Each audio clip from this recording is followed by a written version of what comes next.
अस्सलाम वालेकुम students, welcome back to my channel. Hope so आप सब ठीक होंगे। आज हम डिस्कस करने जा रहे हैं कि हमारे पास 3rd से 8 एम्ब्रियोनिक पीरियड यानी 3rd वीक से लेके 8th वीक तक जितने भी मतलब हमारे पास जो कुछ भी हो रहा होता है एम्ब्रियो के अंदर, हम उसको डिस्कस करेंगे। बेसिकली 3rd से 8 जो 8th वीक का पीरियड है ना, ये बहुत ज़्यादा इंपॉर्टेंट है। इसमें बेसिकली जितने भी मेन इवेंट्स हो रहे होते हैं ना, वो बेसिकली इसी टाइम पीरियड में हो रहे होते हैं। तो इसमें इसको आप इस 3rd से 8 एम्ब्रियोनिक पीरियड को अक्सर ऑर्गेनोजेनेसिस का पीरियड भी कहते हैं, ठीक है। तो अगर आपसे कोई पूछे कि ऑर्गेनोजेनेसिस का पीरियड क्या है, तो आपने कहना है 3rd से 8th वीक तक का जो टाइम पीरियड होता है उसको हम क्या कहेंगे, ऑर्गेनोजेनेसिस। ऑर्गेनोजेनेसिस यानी मतलब ऑर्गन फॉर्मेशन होगी, ठीक है।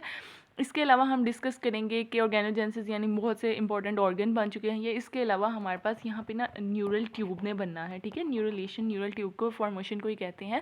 तो वो हम डिस्कस करते हैं क्या है न्यूरलेशन। लेकिन न्यूरलेशन के थ्रू जो न्यूरल ट्यूब बनेगी उसी से हमारे पास बहुत ज़्यादा नॉर्मेलिटीज़ भी डिवेलप होंगी। तो बेसिकली इसी पीरियड में अगर किसी भी किस्म के बच्चे की अब नॉर्मेलिटी डेवलप होती है, देखें जब 3rd से 8th वीक में हमारे पास ज़्यादा से ज़्यादा ऑर्गन्स बन रहे हैं। इन ज़्यादा से ज़्यादा ऑर्गन जब बनना है तो इसी टाइम में अगर ये बन रहे हैं तो इनके ख़राब होने भी किसी भी किस्म की अब नॉर्मेलिटी के चांसेस भी ज़्यादा होंगे।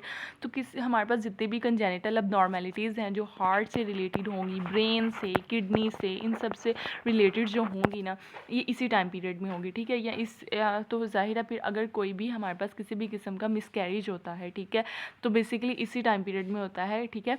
अब हम देखेंगे कि हमारे पास जो मेन इवेंट कौन कौन से हो रहे हैं। तो अगर आपसे पूछा जाए कि मेन इवेंट 3rd से 8 एम्ब्रियोनिक पीरियड के क्या है, तो आपने कहना है चार कौन से हैं, 2 n square and e square, ठीक है। ये याद रखना है, एन स्केयर और ई स्केयर। एन से न्यूरलेशन और दोबारा दूसरे वाले एन से न्यूरल क्रस्ट सेल्स और ई से एंडोडर्मल डायबिटीज़, ई से एक्टोडर्मल डायबिटीज़, ठीक है। ये एंडोडर्मल एक्टोडर्मल डायबिटीज़ हम जो है वो डिटेल से अगली वाली वीडियो में डिस्कस करेंगे।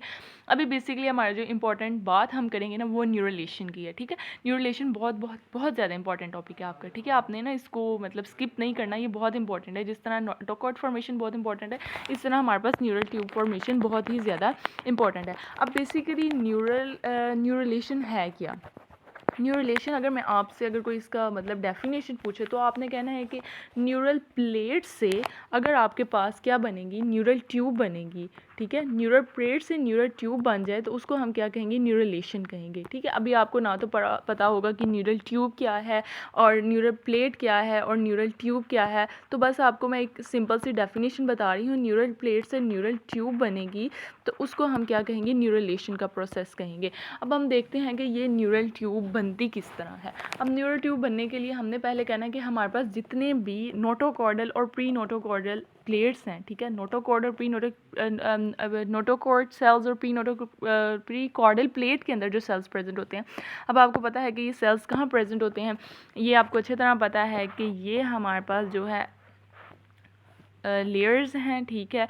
यहाँ पे हमारे पास प्री कॉर्डल ये नोटोकॉर्ड प्रेजेंट है, ठीक है। और इसके ये मीजोडर्म इर्द गिर्द प्रेजेंट है और ये ऊपर हमारे पास क्या प्रेजेंट है, एक्टोडर्म प्रेजेंट है, ठीक है।